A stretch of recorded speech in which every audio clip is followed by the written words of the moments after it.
Good morning, Dan. How are you doing? Hey, good to be with you. Absolutely. Congratulations on this, Dan Abrams Live, because, you know, when it really comes, and I'm going to sound like my father here, when it comes to news, I want someone I trust. And Dan, everything that you touch is every reason why I trust you more. Oh, well, thank you. It's very nice of you to say. I mean, look, and you know what?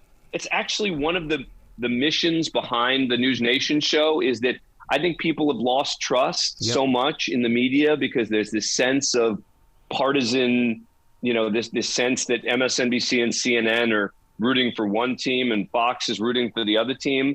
And the idea behind the NewsNation show is that, you're not really certain where I'm going to come down on issues. It'll be right of center one day and left of center the next day. And I think that that's what people want, is because I think that's where the vast majority of Americans are. Yep. And we also need that person that has that way that you share the story with us and you explain a deeper purpose behind the story. I've always loved that about you. Well, thank you. And I think on the legal stories, I think that is important, right? I mean, it's very easy to just sort of go on and just say, this is outrageous. Mm-hmm. This never should have happened. It's like, okay, I could have said that in my house. I don't need a lawyer on TV to tell me that.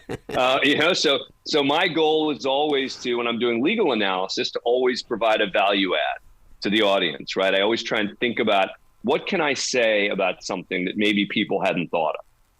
I don't know how you deal with it inside your heart, because you've got Zelensky who says that, that the war is going to be over this year. And then you've got 200 Americans going over to Taiwan right now. I mean, your head must be spinning, Dan. Well, look, on the international front, it's a scary place, the world right now. It's with China, with Putin, these are real major existential issues that the United States has to be grappling with on a daily basis. And this again goes back to my point about nuance. There's no absolute right answer, right? Mm-hmm. Which is, people, again, in the cable news, world like to say, well, of course, Trump or Biden or whoever has to do X, because if he doesn't do it, then he's going to be weak, or then he's going to be wrong, or then he's going to. And the answer is, look, sadly, when you're dealing with these kinds of folks in China or even with Putin, there is nuance. People say, well, you got to be tough against Putin. It's true. You do got to be tough. No doubt about it. You got to avoid showing weakness. But it's also not, where's that line? There's still going to be a question of where do you draw that line? Yes, you have to show toughness. But no, you can't. You don't want to cross the line and start a war. Yeah. And so, it's so easy for people to say, well, this person needs to be blank or blank. But sadly, there is very careful diplomacy, thoughtful nuance that needs to go into all of the way we deal with these very serious international issues. Yeah. Are you going to surround yourself with others like you do with Live PD? I mean, because I love the people that sit with you on that show, and you allow their personalities to become a part of the story. So Live PD isn't on the air anymore, as you know. I'm on a show called On Patrol Live, which is on the Reelz network. And on that show, I'm with a longtime police officer named Sean Larkin, yes, you are. Who I've worked with for a long time, Sticks, who has also become a great friend over the years, and a deputy from Richland County named Curtis Wilson. And so the idea in that show is, as we're watching policing live, they provide perspective. Right. Mm-hmm. It's funny because in the legal space, I'm the one doing the analysis. Right. I'll be on Good Morning America or wherever it is providing legal analysis. On Patrol Live, they're the ones doing the analysis. I'm really just the one moving us from department to department, keeping the show going, but relying on them as the experts. Wow. How do you prepare for Dan Abrams Live? Because, I'm a show prep freak. I don't do anything until I know I have over show prepped. So Dan Abrams Live takes an enormous amount of time for me every day. Yep. I am either writing or, significantly editing every script. I write every lower third that goes on the screen. I write every tease.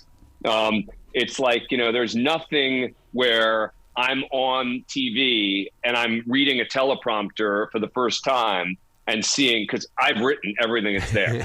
So the point is that, this show is very much a reflection of my views of the world. Yeah. And that's what the show is. And if that's going to be what it is, then I have to be involved in everything, which I am. Yeah. Don't you love that feeling, though? Because, being a writer who now has a voice in so many different areas, your inner side or your creative side has just got to be walking a positive path right now. It is. And look, I'm super lucky, right? It's like, like anyone, I've had ups and downs in, my career. But I've always kind of been an entrepreneur at heart. Yep. And I think that that has ended up serving me well, because I'm now, hosting shows on 4 networks. And I own a TV network myself called Law and Crime Network. But part of it is just luck.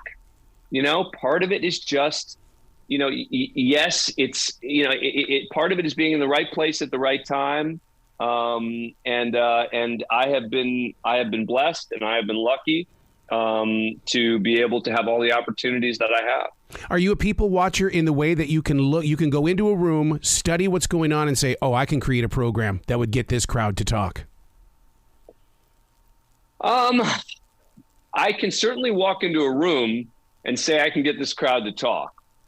But part of what I like about that is, I live in New York City, right? Yeah. There's a bit more of an orthodoxy in New York City about, perspective and politics. And I like walking into a room and sharing views that sometimes the rest of the room doesn't like, because I enjoy it. One of the things I do on my show is I will lay out my analysis, right?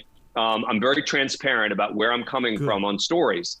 And then the first question I'll ask my guest is, tell me what I'm getting wrong. Ooh. And I enjoy that because that's the first question I ask a lot of my guests. And that's sort of the focus in NewsNation, right? Which is provide more than one perspective. Yeah. But it's the transparency, I think, that can really enhance trust. Because I think a lot of the reason there's a lacking of trust in the media is people don't believe that the media folks are being straight with them. Yep. They don't believe that what they're saying, is what they say in private. And the great thing about my show is I'm just telling you the exact same thing I'd be saying at a cocktail party or talking to you when you ask me, what do I think about something? It's the same thing I'm saying on my show. And if it's a controversial topic and we touch a lot of third rail topics, I'll have on a guest who doesn't agree with me. We don't have people yelling at each other and, these one person from one side, one from the other side. I don't do that because I can do it. Wow. I'll tell you what my position is. You tell me why I'm wrong. Yeah.